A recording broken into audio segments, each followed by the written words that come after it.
সিলেটে দুই বাসের সংঘর্ষে অন্তত ৬ জন নিহত, বগুড়ায় বাস ও অটোরিকশা সংঘর্ষে ৪ জনের মৃত্যু।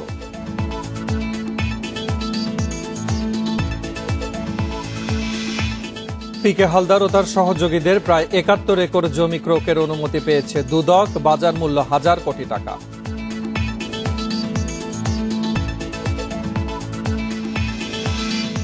এবার টিসিবির সয়াবিন তেলের দামও বাড়ল লিটারে ১০ টাকা। সংকট কাটাতে আমদানি বাড়ানোর কথা জানালেন বাণিজ্যমন্ত্রী।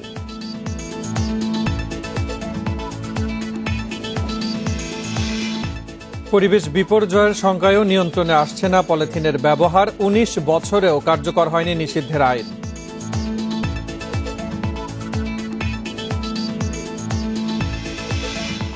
পঞ্চম ধাপের পৌরসভা নির্বাচনে চলছে শেষ দিনের প্রচারণা। ভোট সুষ্ঠু ও নিরপেক্ষ করতে প্রস্তুত নির্বাচন কমিশন।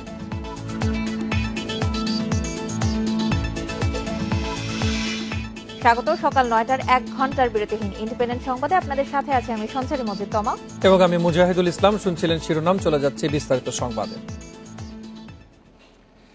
সিলেটে দুই বাসের মুখোমুখি সংঘর্ষে প্রাণ গেছে ৬ জনের, আহত হয়েছেন কমপক্ষে ১৯ জন। সকালে ঢাকা সিলেট মহাসড়কে রশিদপুর নামক স্থানে দুর্ঘটনা ঘটে। পুলিশ জানায় সকাল 7:45 ঢাকাগামী এনা বাস ও সিলেটগামী লন্ডন এক্সপ্রেস বাস মহাসড়কে রশিদপুর এলাকায় পৌঁছালে মুখোমুখি সংঘর্ষ হয়। এতে ঘটনাস্থলে ৪ জন নিহতের খবর নিশ্চিত করেছে পুলিশ। আহত ২১ জনকে উদ্ধার করে সিলেট ওসমানী মেডিকেলে নিলে আরও ২ জনকে মৃত ঘোষণা করেন চিকিৎসক। আহতদের মধ্যে আরও ৪ জনের অবস্থা আশঙ্কাজনক বলে জানিয়েছেন চিকিৎসক।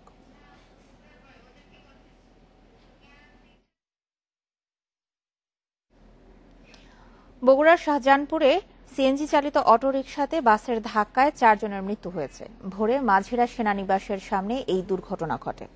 ফায়ার সার্ভিস জানায় ভোর ৬টার দিকে মাঝিরা সেনানিবাসের সামনে বগুড়াগামী একটি যাত্রীবাহী বাস সিএনজি চালিত অটোরিকশাকে পেছন থেকে ধাক্কা দেয়। এতে ঘটনাস্থলেই মারা যান অটোরিকশার ৩ যাত্রী। পরে হাসপাতালে নেয়ার পথে মারা যান আরও একজন। বাসটিকে আটক করা হলেও পালিয়ে যায় এর চালক। বগুড়াগামী শাওন পরিবহন এবং একই দিক থেকে একটা সিএনজি আসছিল এবং এই গেটের সামনে এই সিএনজিকে পিছন থেকে এই শাওন পরিবহন ধাক্কা দেয়। এর ফলে এই সিএনজিটা একেবারে দমরে মুচড়ে যায় এবং সিএনজিতে ৩ জন যাত্রী এবং ড্রাইভার সহ ৪ জন ছিল, তারা চাপা পড়ে যায়। আমরা যৌথভাবে তাদেরকে উদ্ধার করি এবং এই ৪ জনই মারা গেছে। একজন হাসপাতালে নেওয়ার পথে এই ৪ জনকে আমরা পুলিশের কাছে হস্তান্তর করি। দুর্ঘটনার আরো খবর জানাতে ঘটনাস্থলে যোগ দিচ্ছেন আমাদের সহকর্মী আমিরুল লতিফ। আমিরুল, দুর্ঘটনাস্থলের কি অবস্থা, সবশেষ পরিস্থিতি আমাদেরকে জানাবেন এবং নিহতদের কোনো পরিচয় পাওয়া গেছে কিনা?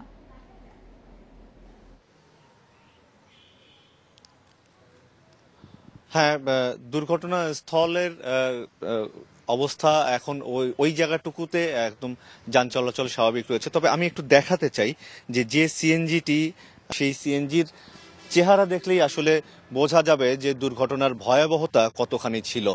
এখানকার হাইওয়ে পুলিশ যতটুকু আমাদেরকে জানাতে পেরেছে, তাদের ধারণা যে এই সিএনজিটি ভোর 5:30টার দিকে গ্যাস নিতে বগুড়া শহরের দিকে যাচ্ছিল ৩ জন যাত্রী নিয়ে, এবং সেখানে একটি স্পিড ব্রেকার ছিল। ঘটনাস্থলে আমরা যেখানে ছিলাম সেখানে দেখেছি স্পিড ব্রেকার ছিল। সেখানে সম্ভবত এই সিএনজিটি স্পিড নিয়ন্ত্রণ করতে পারলেও পেছনের যে বাসটি ছিল শাওন পরিবহন, সেই বাসটি এখানে স্পিড নিয়ন্ত্রণ করতে না পারায় পেছন থেকে ধাক্কা দেয় এবং সিএনজি সামনে থাকা ট্রাকে গিয়ে একদম ঢুকে যায় এবং পিছন থেকে আসলে দুমড়ে মুচড়ে যায়। তো ঘটনার পরপরই ফায়ার সার্ভিস সেখানে পৌঁছে ৩ জনের তাৎক্ষণিকভাবে ৩ জনের লাশ উদ্ধার করে এবং একজন হাসপাতালে নেয়ার পথে মারা যায়। এখন পর্যন্ত এই ৪ জনের মধ্যে ২ জনের পরিচয় নিশ্চিত হয়ে গেছে। একজনের বাড়ি ধুনট, আরেকজনের বাড়ি শাহজাহানপুর। এই এতটুকু আমরা এখনো পর্যন্ত জানতে পেরেছি। বাকি ২ জনের পরিচয় এখনো পর্যন্ত জানা যায়নি।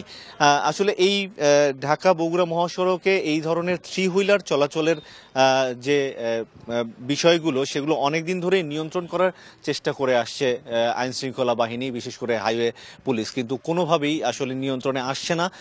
এটার পেছনে দু ধরনের কারণে আছে। এক হচ্ছে যে তাদের জীবিকার তাগিদে তাদের যারা সিএনজি চালাচ্ছে বা 3 হুইলার চালাচ্ছে তাদের উঠতেই হয়। আবার যাত্রীরাও অনেক সময় জোর করছেন, কারণ যে ছোট ছোট যে স্টপেজগুলো আছে, বিশেষ করে শেরপুর থেকে বগুড়ার মাঝখানে যে ছোট ছোট স্টপেজগুলো আছে, এই স্টপেজগুলোতে কিন্তু যেসব বাস চলাচল করে তারা এই স্টপেজগুলোতে সাধারণত থামতে চায় না, যার কারণে যাত্রীরাও বাধ্য হন এইসব থ্রি হুইলারে উঠতে, এবং আমরা কয়েকদিন পরপরই দেখি এই ধরনের দুর্ঘটনা কিন্তু ঘটেই যাচ্ছে। আমরা গত বেশ কিছুদিন ধরে এই বিষয়টি ফলো করছিলাম, তাদেরও আসলে বক্তব্য এরকম যে কিছু করার নেই বলেই তারা হাইওয়েতে উঠছেন। তো এই ছিল দুর্ঘটনার সবশেষ অবস্থা। বগুড়া থেকে সিএনজি ও বাসের সংঘর্ষে দুর্ঘটনার খবর জানাচ্ছিলেন আমাদের সহকর্মী আমিরুল লতিফ। পিকে হালদার ও তার সহযোগীদের হাজার কোটি টাকা মূল্যের প্রায় ৭১ একর জমি ক্রয়ের অনুমতি পেয়েছে দুদক। এসব জমি রয়েছে নারায়ণগঞ্জ, মুন্সিগঞ্জ ও নরসিংদী শহরে। দুদকের আবেদনের পরিপ্রেক্ষিতে বৃহস্পতিবার ঢাকার জ্যেষ্ঠ বিশেষ জজ KM ইমরুল কায়েস এ আদেশ দেন। পিকে হালদার ও তার সহযোগীদের বিরুদ্ধে অর্থ আত্মসাতের অভিযোগের তদন্ত করছে দুদক। অনুসন্ধানে শনাক্ত হয়েছে নারায়ণগঞ্জ, মুন্সিগঞ্জ ও নরসিংদীতে তাদের নামে থাকা ৭১ একর জমি। মামলার তদন্তের স্বার্থে এসব জমি ক্রয়ের আদেশ চেয়ে আদালতে আবেদন করা হলে আদালত তা মঞ্জুর করে। দুদক জানায় এসব জমির আনুমানিক মূল্য হাজার কোটি টাকা। দমন কমিশন তদন্ত এবং অনুসন্ধানের সময় এটা অনুমিত হয়েছে যে এই প্রপার্টিগুলো লন্ডার্ড মানি দিয়ে পারচেস করা হয়েছে।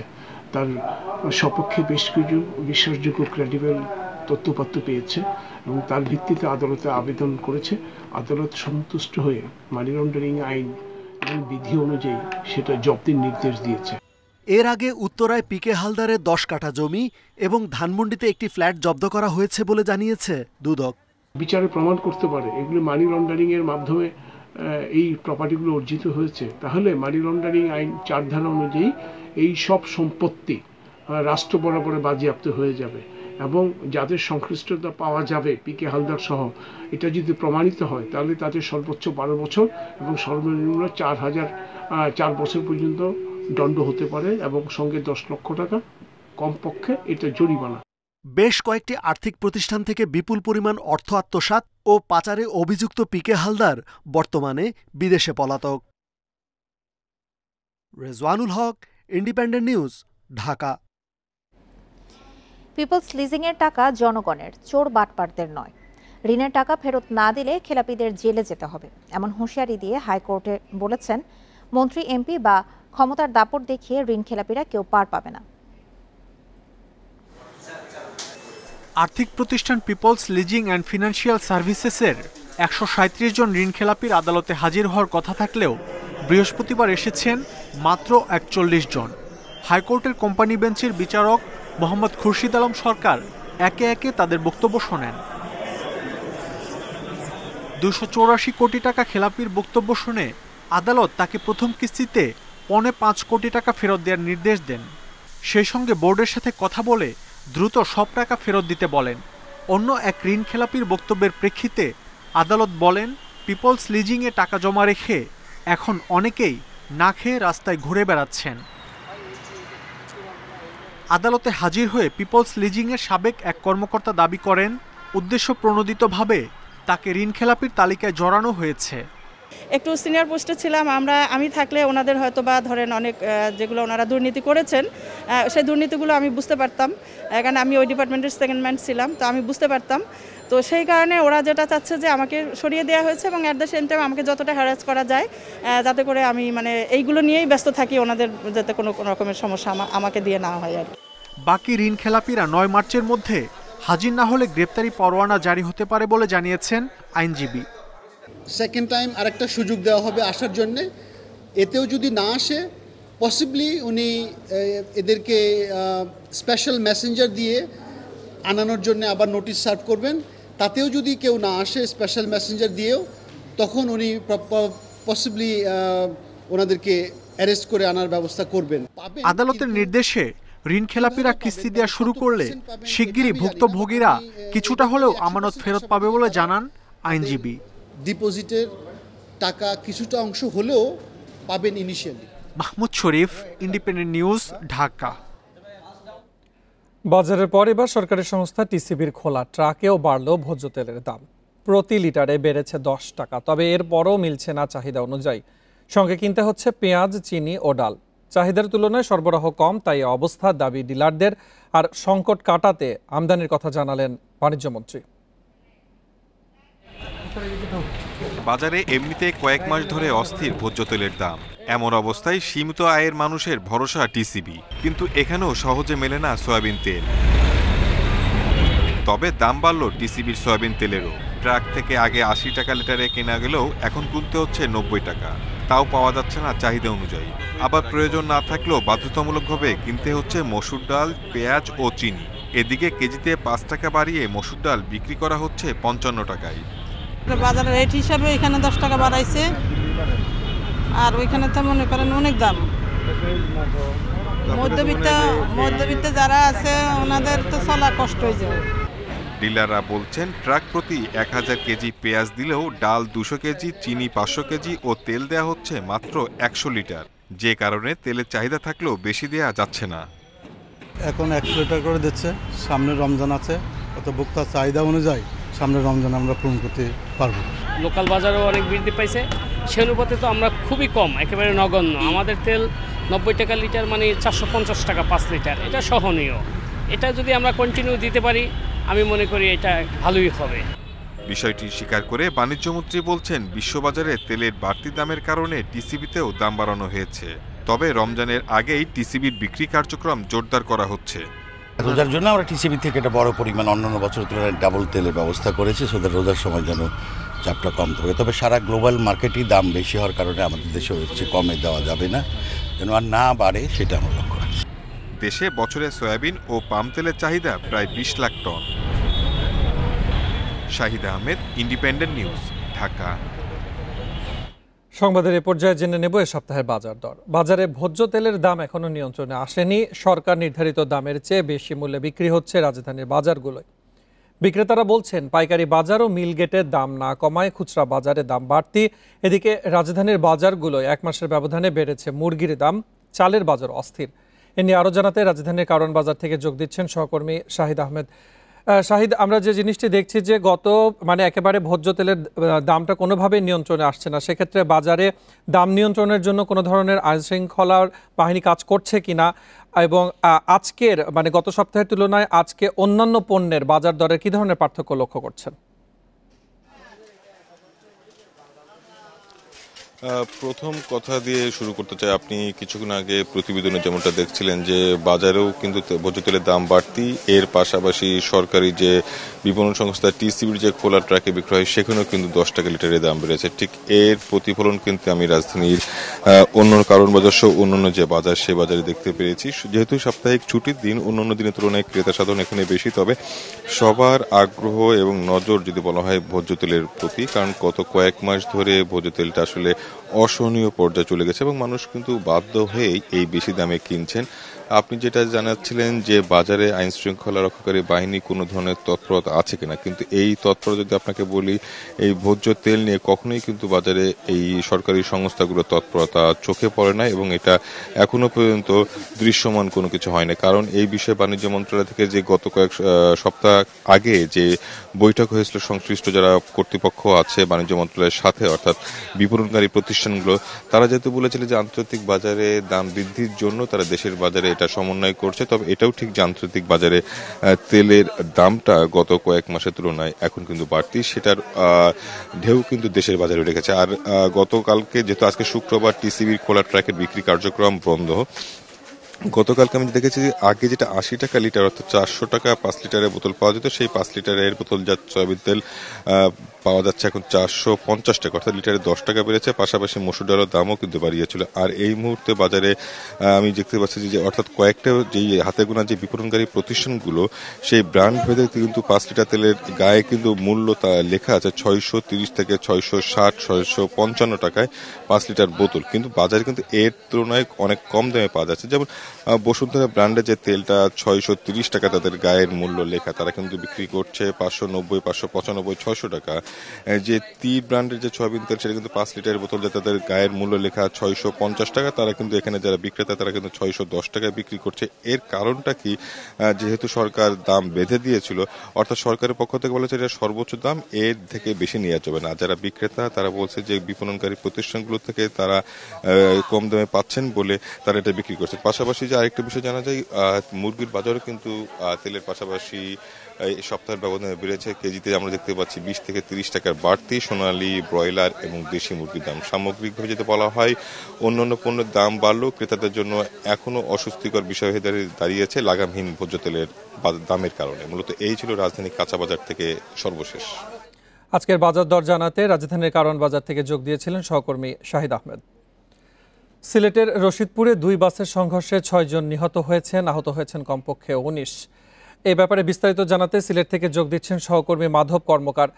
মাধব, দুর্ঘটনাটি যেখানে ঘটেছে সেখানে আসলে কি কারণে দুর্ঘটনাটি ঘটলো সেটি উদ্ধার করা গেছে কিনা, এবং সেক্ষেত্রে বাসের অনিয়ন্ত্রিত গতি নাকি কোনো বিপজ্জনক বাঁকের কারণে আসলে দুর্ঘটনাটি ঘটলো সেই বিষয়টি আমাদেরকে জানাবেন। এবং হতাহতের যে সংখ্যা ছিল সেখান থেকে কি নিহতের সংখ্যা বেড়েছে কিনা, এবং যারা আহত হয়েছিলেন তাদেরকে পর্যাপ্ত পরিমাণে হাসপাতাল সুবিধা বা চিকিৎসা সুবিধা এখন পর্যন্ত নিশ্চিত করা হয়েছে কিনা? এই যে ঘটনাটি ঘটেছে, আমরা কিছুক্ষণ আগে পুলিশের সাথে কথা বলেছি। পুলিশ যেটি বলছে এখানটা আসলে আজকে প্রচুর কুয়াশা পড়ছে সিলেট অঞ্চলে, তো কুয়াশার কারণে এই দুর্ঘটনাটি ঘটতে পারে। অপরদিকে আমরা আসলে বাসের যে পজিশনটি দেখছি এই দুর্ঘটনার পর, সেই পজিশনে বলে দিচ্ছে লন্ডন এক্সপ্রেসটি কিন্তু রং ওয়েতে রয়েছে এবং এনা পরিবহন সেটার সঠিক যে তার ডান দিকের রাস্তা সেটি অনুসরণ করে রয়েছে। এবং আমরা আসলে স্থানীয় যারা ব্যক্তি কিংবা বাসের যাত্রী তাদের কাছ থেকে কথা বলে যেটি জানতে পারছিলাম সেটি হচ্ছে লন্ডন এক্সপ্রেস যেটি সেটি শেরপুর যে রয়েছে সেখানে টুলবক্স, সেই টুলবক্স থেকে কিন্তু অনিয়ন্ত্রিতভাবে গাড়ি চালাচ্ছিল, ওভারটেক করছিল। সে আসলে সেই গাড়ির প্যাসেঞ্জার যারা রয়েছেন, যাত্রী যারা রয়েছেন তাদের কারোর কথাই শুনেনি সেই ড্রাইভার, এবং যার ফলশ্রুতিতে এই দুর্ঘটনা ঘটতে পারে বলে মনে করছেন প্রাথমিক তদন্তে পুলিশ। অপরদিকে এই ঘটনা এখন পর্যন্ত আমাদের কাছে তথ্য অনুযায়ী ওসমানী মেডিকেল কলেজে 2টি মৃতদেহ রয়েছে এবং এইখানে আমরা 4টি মৃতদেহ পেয়েছি, 6টি মৃতদেহ এখন পর্যন্ত পাওয়া গেছে। এই ঘটনায় লন্ডন এক্সপ্রেস ঢাকা থেকে সিলেট আসছিল এবং সিলেট থেকে এনা ঢাকা যাচ্ছিল, তো 2টি বাসেরই ড্রাইভার এই স্পটেই মারা গিয়েছেন এবং এখন পর্যন্ত আমাদের কাছে তথ্য অনুযায়ী সিলেটের একজন বেসরকারি মেডিকেল কলেজের চিকিৎসক কিন্তু মারা গিয়েছেন। এই ঘটনা এখন পর্যন্ত আহতের সংখ্যা হচ্ছে 19 জন, এদের মধ্যে গুরুতর আহত অবস্থা রয়েছে প্রায় 5 জন। এই 19 জনকে ওসমানী মেডিকেল কলেজ হাসপাতালে চিকিৎসা দেওয়া হচ্ছে, তবে তাদের সকলকেই হাসপাতালে পর্যাপ্ত চিকিৎসা ব্যবস্থা করা হয়েছে বলে আমাদেরকে জানিয়েছে ওসমানী মেডিকেল কলেজ হাসপাতাল কর্তৃপক্ষ। তো দীর্ঘ যানজট ছিল, ঘটনা ঘটে সকাল প্রায় 7টার দিকে। তো তারপর থেকে কিন্তু সিলেটের দক্ষিণ চুপে থানা পুলিশ এই দুর্ঘটনার স্থান থেকে বাসগুলো রেকর্ড করে সরানোর চেষ্টা করছে, যাতে করে ঢাকা সিলেট মহাসড়কের এই বাস চলাচল নির্বিঘ্নে যেন নির্বিঘ্নে চলাচল করতে পারে সেই ব্যবস্থা করা হচ্ছে। আপনার নিশ্চয়ই সেই দুমড়ে মুছে যাওয়া বাসের অবস্থা দেখছেন, সম্মুখ সারির বা সামনের সিটের যে 2-4 জন ছিলেন তারা এই মুহূর্তে আসলে গুরুতর অবস্থায় রয়েছেন। এটা আপনার নিশ্চয় অবগত রয়েছেন। যে বাসটি করছেন সেটা হচ্ছে এনা পরিবহন, এবং এনা পরিবহনের ড্রাইভার থেকে শুরু করে হেল্পার এবং সামনে অনেকেই গুরুতর আহত। তো আসলে এই চিকিৎসাধীন অবস্থায় পরবর্তী বুলেটিনে জানাতে পারবো যে মূলত আসলে কতজনের অবস্থা আশঙ্কাজনক এবং শেষ পর্যন্ত কতজন মারা গেল। চিকিৎসাধীন অবস্থায় কিন্তু একজন মারা গিয়েছে বলে আমরা শুনতে পেয়েছি। সিলেটের রশিদপুর থেকে যোগ দিয়েছিলেন সহকর্মী মাধব কর্মকার। নানা ধরনের উদ্যোগ এবং পরিবেশের ভয়াবহ বিপর্যয়ের শঙ্কার পরও এখনও নিয়ন্ত্রণে আসেনি পলিথিন এবং প্লাস্টিকের ব্যবহার। 19 বছরেও কার্যকর হয়নি পলিথিনের ব্যবহার বন্ধের আইন। সোনালী ব্যাগের মতো চমৎকার বিকল্প থাকলেও এর ব্যাপক উৎপাদন এবং বাজারজাতকরণের ব্যবস্থা না থাকায় পলিথিন ব্যবহার বন্ধ হচ্ছে না বলে মনে করেন পরিবেশবিদরা। পলিথিন পরিবেশের জন্য মারাত্মক ক্ষতিকর এ বস্তুটি আইনত নিষিদ্ধ হলেও এর ব্যবহার কমেনি। 80-র দশকে ব্যবহার শুরুর পর 2002 সালে পলিথিন নিষিদ্ধে আইন করে সরকার। পলিথিন বন্ধে 2010 সালে 11টি পণ্যের পাটজাত মোড়ক বাধ্যতামূলক করা হলেও বাস্তবায়ন হয়নি সেই নির্দেশও। সবাই তার বাসা থেকে ব্যাগ নিয়ে আসে না, পলিথিন ছাড়া তো আর আমাদের কোনো উপায় নেই। বাজার করতে শুধু পলিথিনের ব্যাগটাই পাই, সেটারই বাজার করতে হচ্ছে। যদি আমরা অন্য ব্যাগ পেতাম কাগজের বা পাটের, সেটাতে আমরা স্বাচ্ছন্দ্য বোধ করতাম। গবেষকরা বলছেন রাজধানীতে প্রতিদিন 2 কোটিরও বেশি পলিথিন ব্যবহার হয়। আন্তর্জাতিক সংস্থা আর্থ ডে নেটওয়ার্কের প্রতিবেদন অনুযায়ী বিশ্বে প্লাস্টিক দূষণকারী দেশের তালিকায় 10 নম্বরে বাংলাদেশ।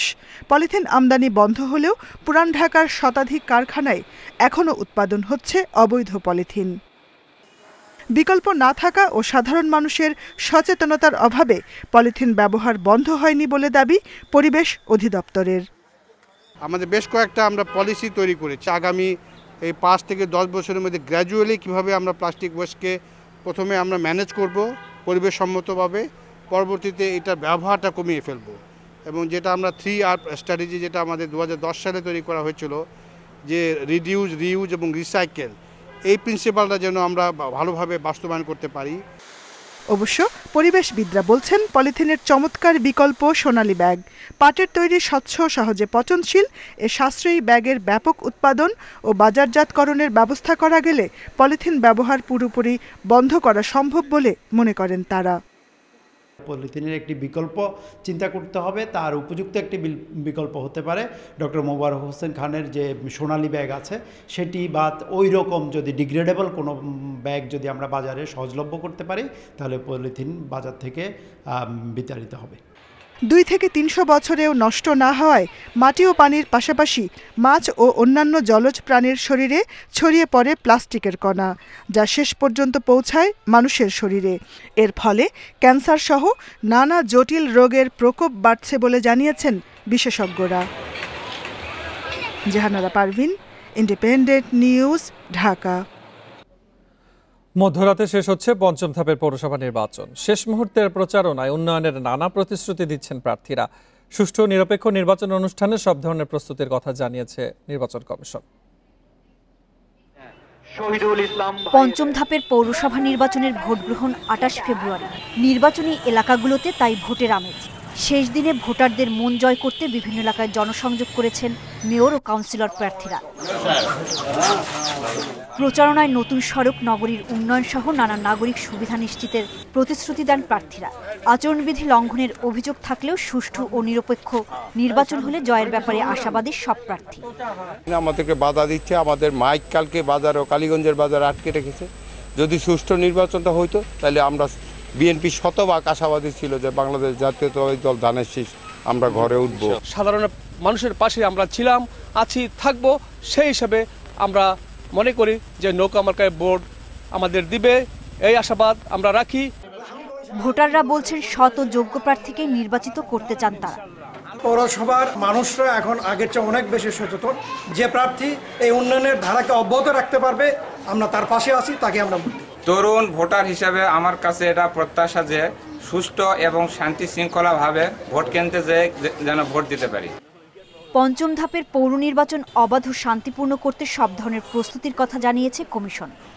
এই নির্বাচনটা অবাধ, সুষ্ঠু এবং শান্তিপূর্ণ পরিবেশে যাতে অনুষ্ঠিত হয় এবং উচ্চমুখর পরিবেশে অনুষ্ঠান গ্রহণ করার জন্য যা যা করা দরকার ইলেকশন কমিশন আমাদেরকে সেইরূপ নির্দেশনা প্রদান করেছে এবং ইলেকশন কমিশনের নির্দেশনা অনুযায়ী আমরা ব্যবস্থা গ্রহণ করব।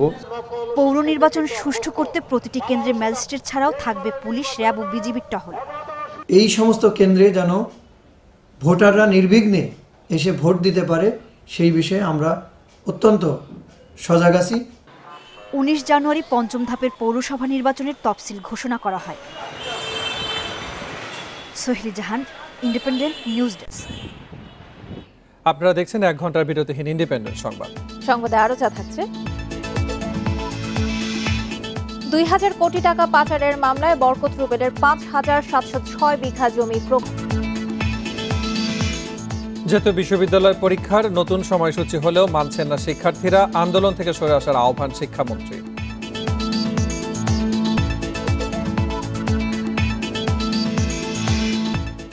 আসন্ন ইউনিয়ন পরিষদ নির্বাচনে দলীয় প্রার্থীদের প্যানেল তৈরি করে তা কেন্দ্রীয় কমিটির কাছে পাঠাতে নির্দেশ দিয়েছে আওয়ামী লীগ।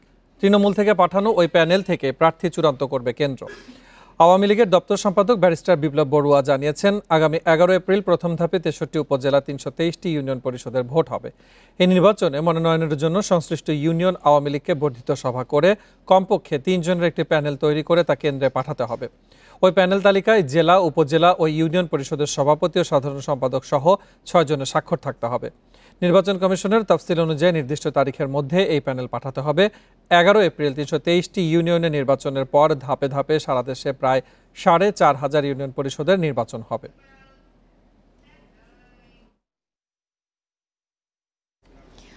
পৌরসভা নির্বাচনের পরপরই সারা দেশে শুরু হচ্ছে ইউনিয়ন পরিষদ নির্বাচন। মোট 6 ধাপে ইউপি নির্বাচন আয়োজনের পরিকল্পনা করেছে কমিশন।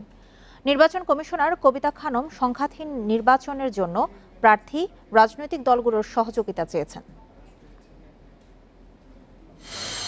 দেশে ইউনিয়ন পরিষদের সংখ্যা 4,883টি। 2016 সালে 6 ধাপে 4,323টি ইউপিতে ভোট হয়। আইন অনুযায়ী ইউনিয়ন পরিষদের মেয়াদ 5 বছর পূর্ণ হওয়ার 180 দিনের মধ্যে নির্বাচন করতে হবে। সে হিসেবে মার্চের মধ্যে 1,436, এপ্রিলে 685, মেতে 1,476 এবং জুনে 724 ইউনিয়ন পরিষদের মেয়াদ শেষ হচ্ছে। তবে ভোটার তালিকা চূড়ান্ত না হওয়ায় মার্চে কোনো নির্বাচন হচ্ছে না। প্রাকৃতিক দুর্যোগ বা অন্য কোনো কারণে নির্ধারিত সময়ের মধ্যে নির্বাচন করা না গেলে অনধিক 90 দিনের মধ্যে নির্বাচন করার বিধান আছে। প্রথম ধাপে আগামী 11 এপ্রিল দেশে 323 ইউপিতে ভোট গ্রহণের সিদ্ধান্ত নিয়েছে কমিশন। আমাদের 5-6টা মিনিমাম হয়তো 6টা ধাপে আমাদের যেতে হতে পারে। সক্ষমতা আমাদের ইভিএম আছে, কিন্তু আমাদের লোকেবল মানে ইভিএম অপারেশন করার জন্য যে লোকেবল দরকার সেটা কিন্তু আমরা ধীরে ধীরে সেটা আমরা বৃদ্ধি করছি। আপাতত 41টা নিচ্ছি, কিন্তু এটা আমরা আরও সংখ্যাটা আমাদের বৃদ্ধি পাবে। 4 দফা পৌরসভা নির্বাচনে বিক্ষিপ্ত সংঘর্ষ, কেন্দ্র দখল ও বর্জনের ঘটনা ঘটেছে। তাই আসন্ন ইউনিয়ন পরিষদ নির্বাচনকে চ্যালেঞ্জ মনে করছেন এই কমিশনার। এখানে কিন্তু অংশগ্রহণ থাকবে, উৎসাহ থাকবে এবং অতি উৎসাহ থাকবে। এই অতি উৎসাহটাই কিন্তু আইন শৃঙ্খলা পরিস্থিতির বিঘ্নের একটা কারণ হয়ে দাঁড়ায়। যেহেতু এটা প্রতীকের নির্বাচন হবে, আমি রাজনৈতিক দলগুলোর কাছেও আমি আহ্বান জানাবো যাতে আইন শৃঙ্খলা পরিস্থিতি নিয়ন্ত্রণে থাকে এবং এই সহযোগিতাটা যেন ওনারা নির্বাচন কমিশনকে করেন। স্থানীয় সরকারের সবচেয়ে গুরুত্বপূর্ণ এই নির্বাচনে গতবারের মতো এবারও ভোট হবে দলীয় প্রতীকে। Mahmudul Hasan, independent news, Dhaka. 2000 কোটি টাকা পাচারের মামলায় ফরিদপুরের সাবেক আওয়ামী লীগ নেতা বরকত রুবেলের 487টি তফসিলের 5,706 বিঘা জমি ক্রয়ের আদেশ দিয়েছে আদালত। সিআইডি জানিয়েছে, এ মামলা তদন্ত প্রায় শেষ, অভিযোগপত্র দেওয়া হবে শিগগিরই। অর্থ পাচার মামলায় ফরিদপুর শহর আওয়ামী লীগের অব্যাহতি পাওয়া সাধারণ সম্পাদক সাজ্জাদ হোসেন বরকত ও তার ভাই ইমতিয়াজ হাসান রুবেলের 5,706 বিঘা জমি ক্রয়ের আদেশ দিয়েছে আদালত। পাশাপাশি দেওয়া হয়েছে বরকত রুবেল সহ 5 জনের 88টি ব্যাংক হিসাব জব্দের আদেশ। একই সঙ্গে তাদের 188টি ব্যাংক হিসাবে থাকা প্রায় 10 কোটি টাকা, 55টি বাস, ট্রাক ও প্রাইভেট কার জব্দ করতে বলা হয়েছে। সিআইডির আবেদনে এ আদেশ দিয়েছেন ঢাকা মহানগর দায়রা জজ KM ইমরুল কায়েস। 5,706 বিঘা সম্পত্তি এবং 188টি ব্যাংক অ্যাকাউন্ট, যাতে 9,75,66,878 টাকা, প্রায় 55টি গাড়ি বিজ্ঞ মহানগর দায়রা জজ আদালতের মাধ্যমে আজকে তদন্তকারী কর্মকর্তা জব্দের জন্য একটি দরখাস্ত করেছিল, যাহা সেই দরখাস্তটি বিজ্ঞ মহানগর দায়রা জজ আদালত মঞ্জুর করেন। নিয়ম মেনেই এই দুই ভাইয়ের সম্পত্তি জব্দ হয়েছে জানিয়ে সিআইডি বলছে, মামলার তদন্ত শেষ পর্যায়ে, শিগগিরই অভিযোগপত্র দেওয়া হবে। সম্পত্তিগুলো আগেই সিজ করা হয়েছিল, সেইগুলোতেই বাজেয়াপ্ত না, সেগুলো রিসিভার নিয়োগ করার জন্য বলা হয়েছে এবং যেগুলো ব্যাংক অ্যাকাউন্ট ছিল সেগুলো ফ্রিজ করার জন্য বলা হয়েছে। এটা নিয়ম অনুযায়ী আমরা আশা করতেছি অল্প সময়ের মধ্যে, এটা 1 সপ্তাহ হতে পারে, 15 দিন হতে পারে, অল্প সপ্তাহের মধ্যে আশা করছি নেক্সট উইকে হয়তো হয়ে যাবে। 2020 সালের 26 জুন অর্থ পাচারের অভিযোগে ঢাকার কাফরুল থানায় বরকত রুবেলের বিরুদ্ধে মামলা করেন সিআইডির পরিদর্শক SM মিরাজ আল মাহমুদ। রিজওয়ানুল হক, ইন্ডিপেন্ডেন্ট নিউজ, ঢাকা। এ বিষয়ে আরো জানাতে ফরিদপুর থেকে যোগ দিচ্ছেন আমাদের সহকর্মী মফিজুর রহমান। মফিজ, সেখানকার সর্বশেষ পরিস্থিতি কি দেখছেন, আমাদেরকে বিস্তারিত জানাবেন।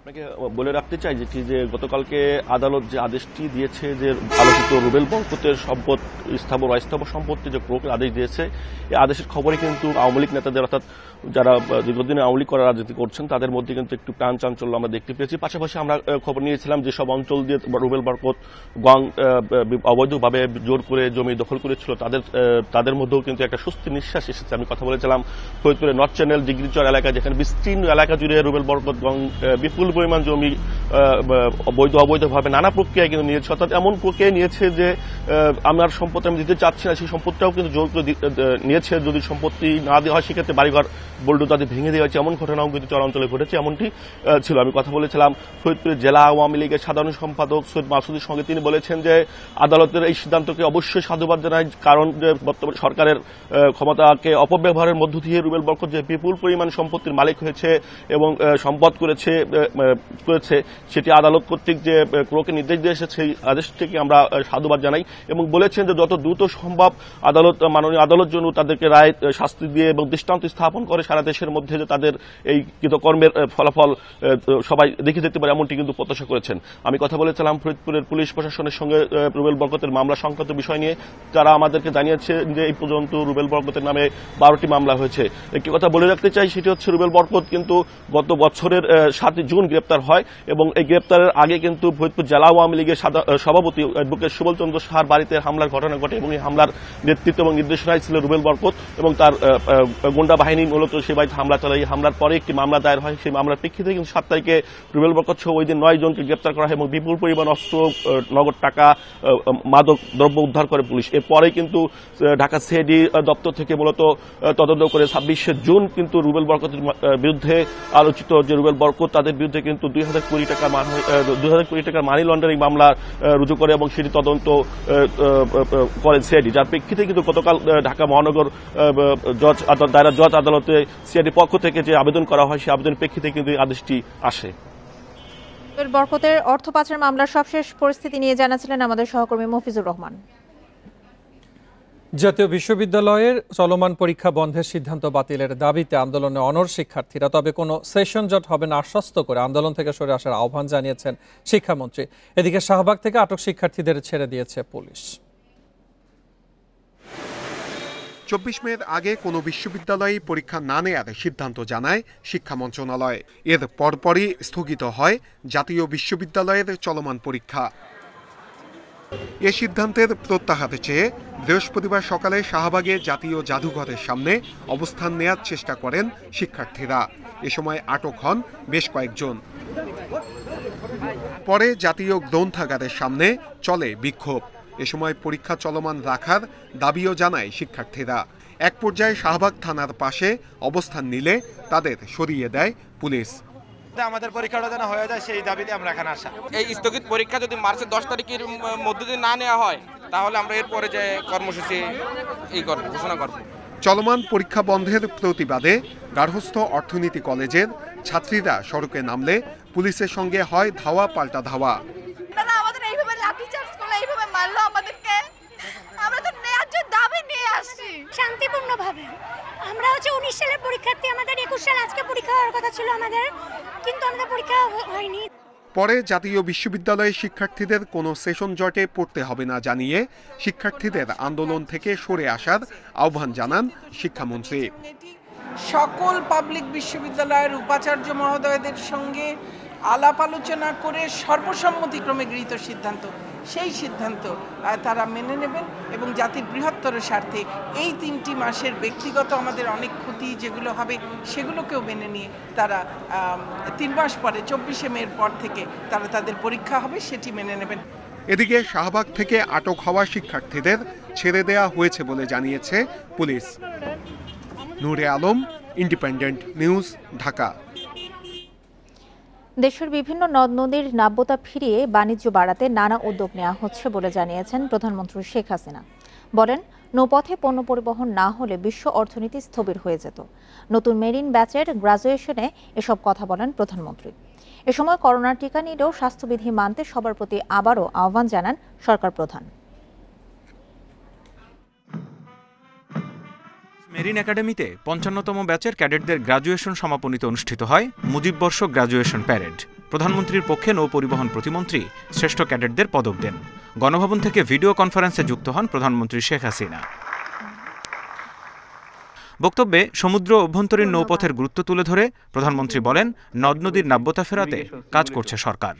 যেন আমাদের দেশের আভ্যন্তরীণ পণ্য পরিবহন এবং আন্তর্জাতিক পর্যায়ে পণ্য পরিবহন আমরা খুব সুষ্ঠুভাবে সুন্দরভাবে করতে পারি, সেদিকে আমরা বিশেষ দৃষ্টি দিচ্ছি। কর্মজীবনে দায়িত্ব পালনের সময় দেশের মর্যাদা যেন অক্ষুণ্ণ থাকে সেদিকে খেয়াল রাখতে নতুন গ্রাজুয়েট নাবিকদের নির্দেশনা দেন প্রধানমন্ত্রী। বলেন, সমুদ্র অর্থনীতির সুফল পেতে দক্ষ জনশক্তি গড়তে নেওয়া হয়েছে নানা উদ্যোগ।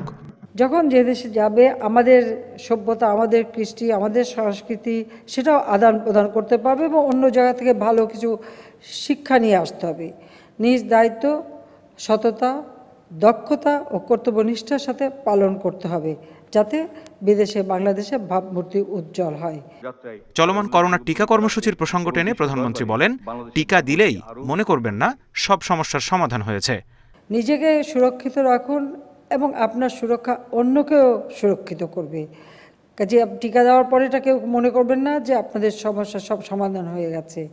এটা মনে রাখতে হবে যে তারপরেও নিজে থেকে সুরক্ষিত রাখার জন্য সবসময় মাস্ক পরতে হবে এবং সমস্ত নিয়ম কানুন মেনে চলতে হবে, এবং আমি আশা করি প্রত্যেকেই সেদিকে লক্ষ্য রাখবেন। মেরিন একাডেমির তথ্য অনুযায়ী দেশে ও বিদেশের বিভিন্ন জাহাজে প্রায় ৪,৫০০ মেরিন ক্যাডেট কর্মরত আছে, যাদের বার্ষিক আয় $230 মিলিয়ন মার্কিন। Jahidul Bashar, Independent news, Dhaka. র্যাবের করা ডিজিটাল নিরাপত্তা আইনের মামলায় গ্রেপ্তার লেখক মুশতাক আহমেদ কাশিমপুর কারাগারে মারা গেছেন। বৃহস্পতিবার রাত 8:30টার দিকে তাঁর মৃত্যু হয়। কারা সূত্রে জানা যায়, মুশতাক কারাগারে মাথা ঘুরে পড়ে যান। পরে তাকে গাজীপুর শহীদ তাজউদ্দিন আহমেদ মেডিকেল কলেজে নেওয়া হলে চিকিৎসক মৃত ঘোষণা করেন। মুশতাক অনলাইনে লেখালেখিতে বেশ সক্রিয় ছিলেন। সেটিকে কেন্দ্র করে ডিজিটাল নিরাপত্তা আইনের মামলায় পড়েন তিনি। করোনা সংকটের মধ্যে গত বছরের 6 মে র্যাব তাকে গ্রেপ্তার করে। তার সঙ্গে কার্টুনিস্ট আহমেদ কবির কিশোরকেও গ্রেপ্তার করা হয়। পরদিন সরকার বিরোধী প্রচার ও গুজব ছড়ানোর অভিযোগে ডিজিটাল নিরাপত্তা আইনে তাদের বিরুদ্ধে রমনা থানায় মামলা করা হয়। আজ মুশতাকের মরদেহ পরিবারের কাছে হস্তান্তর করা হবে। কারোর দয়ায় নয়, জিয়াউর রহমান নিজের যোগ্যতায় খেতাব পেয়েছেন বলে মন্তব্য করেছেন বিএনপি মহাসচিব মির্জা ফখরুল ইসলাম আলমগীর। তিনি বলেন, খেতাব বাতিল করা হলে জনগণ তা মানবে না। সিঙ্গাপুর থেকে চিকিৎসা শেষে সন্ধ্যায় হযরত শাহজালাল আন্তর্জাতিক বিমানবন্দরে আসার পর এসব কথা বলেন মির্জা ফখরুল। তিনি আরও বলেন, খেতাব বাতিলের বিষয়ে সরকারের কোনো সিদ্ধান্তই গ্রহণযোগ্য নয়। গত 30 জানুয়ারি সিঙ্গাপুরে যান বিএনপির মহাসচিব। জিয়াউর রহমানের অবদানকে কেউ খাটো করে দেখাতে চাইলেও খাটো করে দেখাতে পারবে না, এবং এই খেতাব, এটা খেতাব তো সে অর্জন করেছে, এটা তো কারো দয়ায় পাওয়া নয়। যুদ্ধ করেছেন উনি এবং সেটা উনি পেয়েছেন, স্বাধীনতা ঘোষণা করেছেন, উনি সেটা অর্জন করেছেন। সুতরাং এটা নিয়ে আমরা মনে করি যে জিয়াউর রহমানের কোনো রকমের কোনো ক্ষতি তারা করতে পারবেন না। আপনারা দেখছেন 1 ঘন্টার বিরতিহীন ইন্ডিপেন্ডেন্ট সংবাদ। সংবাদে আরো থাকছে,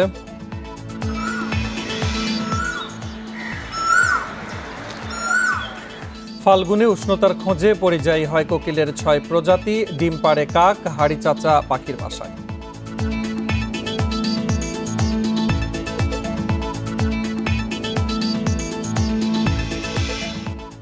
4.5 বছরেও খুলনা উন্নয়ন কর্তৃপক্ষ কেডিএর ময়ূরী আবাসিক প্রকল্পের প্লট বুঝে পাননি গ্রাহকেরা। এনে চরম ক্ষুব্ধ তারা। তবে এপ্রিলের মধ্যে সব প্লট গ্রাহকদের বুঝিয়ে দেওয়ার আশ্বাস দিয়েছে কেডিএ। মহানগরীর গল্লামারা সংলগ্ন খুলনা উন্নয়ন কর্তৃপক্ষের ময়ূরী আবাসিক এলাকার কার্যক্রম শুরু হয় 2015 সালে। 234 কোটি 82 লাখ টাকা ব্যয়ের প্রকল্পটি শেষ হওয়ার কথা ছিল 2017 সালে। প্রকল্পের 629টি প্লটের মধ্যে 5 কাঠার 156টি ও 3 কাঠার 234টি প্লট রয়েছে। 2016 সালে টাকা নেওয়া শুরুর পর অনেক গ্রাহকই এসব প্লটের জন্য পুরো টাকা পরিশোধ করেছেন, তবে মেয়াদ শেষ হলেও শেষ হয়নি প্রকল্পের কাজ। টাকা পরিশোধের 4.5 বছর পরও প্লট বুঝে না পাওয়ায় ক্ষুব্ধ গ্রাহকরা। 500-700 মানুষের জন্য প্লট বরাদ্দ হলেও টাকা নিয়েছে, কিন্তু এখন পর্যন্ত প্রকল্পের কাজের অগ্রগতি আমাদের সন্তোষজনক মনে হয় না। 5 বছরেও আমরা সেই প্লট এ পর্যন্ত আমরা বুঝিয়ে পাইনি। তাছাড়াও আমাদের এই প্রতি প্লটে 2 লাখ করে বেশি টাকা ধার্য করা হয়েছে। প্লট কেনার সব ধরনের শর্ত পূরণ করার পরও কেডিএর এমন গড়িমসি দুঃখজনক বলছে নাগরিক সমাজ। কেডিএর মতো একটি দায়িত্বশীল প্রতিষ্ঠানের কাছ থেকে গ্রাহকরা তাদের সকল শর্ত পালন করেই জমি কিনেছে এবং তাদের কাছ থেকে টাকা নিয়ে তাদের শর্ত সব প্রতিপালন করানো হচ্ছে গ্রাহকদের, কিন্তু দীর্ঘদিন যাবত তাদের জমি বুঝিয়ে না দেওয়া, এটা খুবই দুঃখজনক। তবে কেডিএর দাবি এরই মধ্যে শতাধিক প্লট হস্তান্তর হয়েছে। এপ্রিলের মধ্যে সব প্লট হস্তান্তর শেষ হবে বলে আশা তাদের। এভরিডে উই আর গিভিং, এবং এটা মার্চ এপ্রিলের ভিতরে আমাদের প্রকল্পের কাজও শেষ হয়ে যাবে। আমরা এর ভিতরে যারা আমাদের কাছে অ্যাপ্লাই করবে, টাকা পরিশোধ করে অ্যাপ্লাই করবে, তাদেরটা আমরা দিয়ে দেব আশা করি। ময়ূরী আবাসিক প্রকল্পের 3 কাঠা প্লটের মূল্য 27 লাখ এবং 5 কাঠা প্লটের মূল্য 47 লাখ টাকা। ইন্ডিপেন্ডেন্ট নিউজ ডেস্ক। বসন্ত আর কোকিল যেন এক সুরে বাঁধা। ফাল্গুনে উষ্ণতার খোঁজে পরিযায়ী হয় এই পাখি। তার কুহুতানে মেলে ঋতুরাজের আগমনী বার্তা। তবে নিজে বাসা বানাতে পারে না বলে ডিম পাড়ে কাক বা হাড়ি চাচার বাসায়।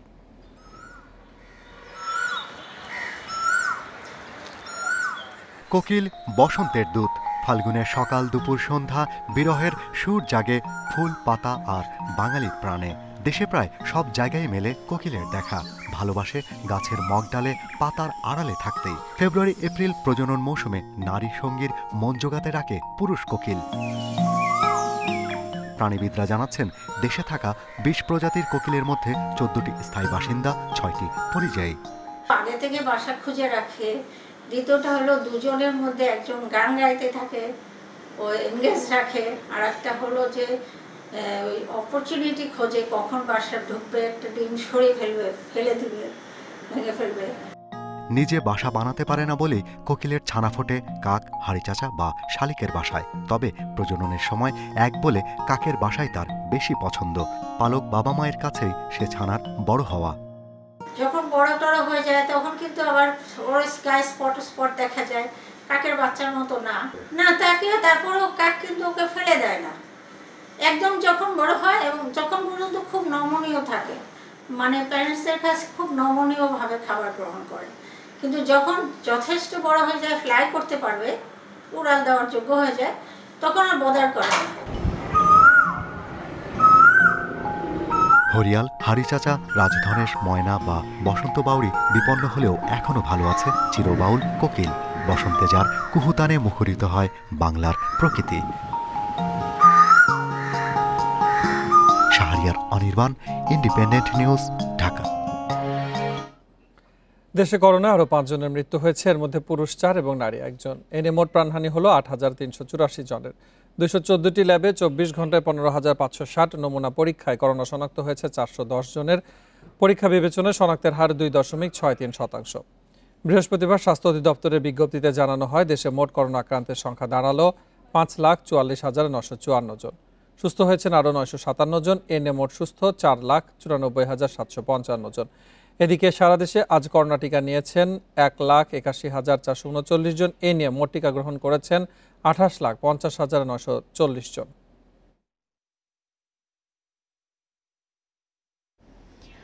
বিশ্বে আরও 10,400 মানুষের প্রাণ গেছে করোনায়। এই নিয়ে মোট মৃত্যু 25,18,000 ছাড়ালো। একদিনে নতুন রোগী শনাক্ত হয়েছে 4,28,000, মোট আক্রান্ত 11,35,00,000।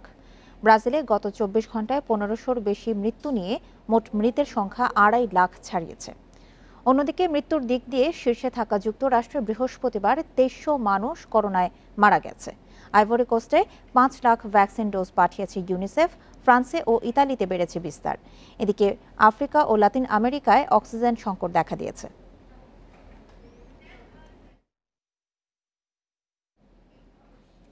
আবার উত্তপ্ত হয়ে উঠেছে মধ্যপ্রাচ্যের পরিস্থিতি। ক্ষমতায় আসার 1 মাসের মাথায় মার্কিন প্রেসিডেন্ট জো বাইডেনের নির্দেশে সিরিয়ায় অবস্থিত ইরান সমর্থিত বাহিনীর বেশ কিছু স্থাপনায় বিমান হামলা চালিয়েছে যুক্তরাষ্ট্র। বৃহস্পতিবার হামলা চালানো হয়েছে বলে জানিয়েছে মার্কিন বাহিনী। মার্কিন মুখপাত্র এক বিবৃতিতে বলেছেন, প্রেসিডেন্ট বাইডেনের নির্দেশে রাতে পূর্ব সিরিয়ায় ইরান সমর্থিত সশস্ত্র গোষ্ঠীর স্থাপনায় বিমান হামলা চালিয়েছে যুক্তরাষ্ট্রের সামরিক বাহিনী। সম্প্রতি ইরাকে মার্কিনীদের লক্ষ্য করে রকেট হামলার জবাবে এই বিমান হামলা চালানো হয়েছে বলে দাবি করেছে পেন্টাগন। তবে হামলায় কী ধরনের অস্ত্র ব্যবহার করা হয় এবং কেউ হতাহত হয়েছেন কি না তা এখনো নিশ্চিত করে জানা যায়নি।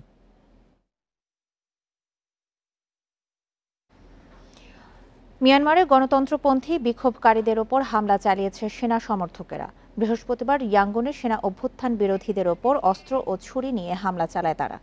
এদিকে মিয়ানমার সেনাবাহিনীর সব অ্যাকাউন্ট নিষিদ্ধ করেছে সামাজিক যোগাযোগ মাধ্যম ফেসবুক। 1 ফেব্রুয়ারি সেনা অভ্যুত্থানের পর থেকে অশান্ত মিয়ানমার। দাঙ্গা পুলিশ সেনা সদস্যদের উপেক্ষা করেই 3 সপ্তাহ ধরে বিক্ষোভ চলছে দেশটির গুরুত্বপূর্ণ সব শহরে। সেই ধারাবাহিকতায় বৃহস্পতিবারও রাজপথে নামেন গণতন্ত্রপন্থীরা। এ সময় আসে সূচিসহ এনএলডির শীর্ষ নেতাদের মুক্তির দাবি।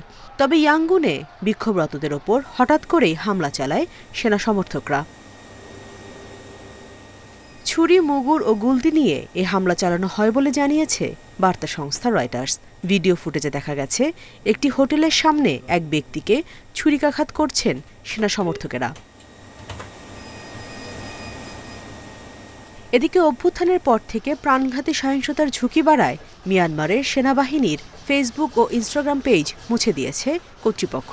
অভ্যুত্থানের জেরে আরও 6 সেনা কর্মকর্তার ওপর ভ্রমণ ও অর্থনৈতিক নিষেধাজ্ঞা দিয়েছে যুক্তরাজ্য। Nusrat Serin, Independent News. বৃহত্তম মোতেরা ক্রিকেট স্টেডিয়ামের অভিষেকে হলো অবিশ্বাস্য ম্যাচ। আহমেদাবাদের স্পিন স্বর্গে 2 দিনের শেষ ডে নাইট টেস্ট।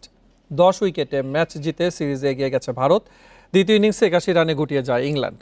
49 রানের টার্গেট অনায়াসে টপকেছে স্বাগতিকেরা। রেকর্ড 11 উইকেট শিকারে ম্যাচ সেরা অক্ষর প্যাটেল।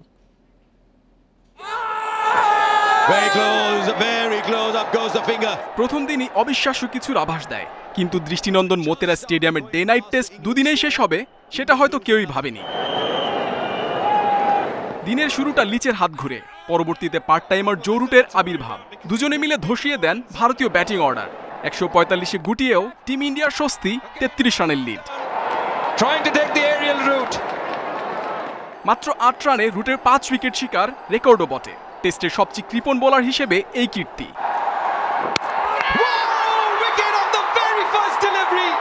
শূন্যতে 2 উইকেট তুলে ইংল্যান্ডকে ভয় ধরিয়ে দেন প্যাটেল। ওই ধাক্কা কাটিয়ে উঠতে পারেনি বাকিরাও।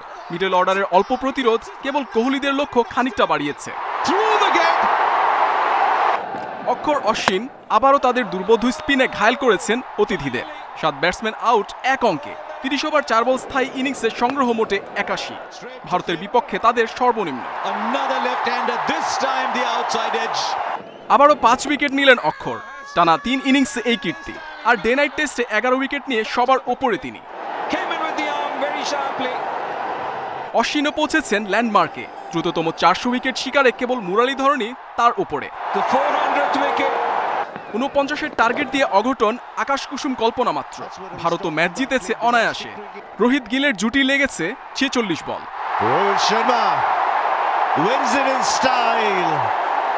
2018-এর জুনে বেঙ্গালুরু টেস্ট 2 দিনে হেরেছিল আফগানিস্তান। এবার একই পরিণতি ইংল্যান্ডের।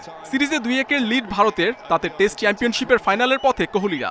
পরের টেস্টে অন্তত ড্র করতেই হবে। Muhammad Nazim, independent news.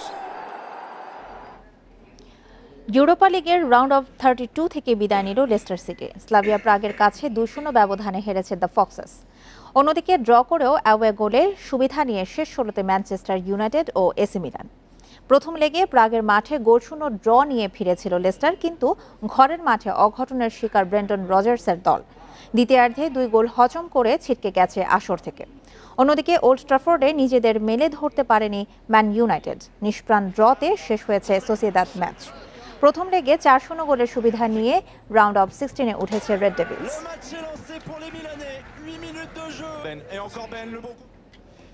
আর এ ছিল এখনকার বিরতিহীন ইন্ডিপেন্ডেন্ট সংবাদে। এছাড়া ইন্ডিপেন্ডেন্ট টেলিভিশনের সব খবর বিস্তারিত জানতে চোখ রাখুন ফেসবুক, ইউটিউব ও টুইটারে। ধন্যবাদ এতক্ষণ সাথে থাকার জন্য।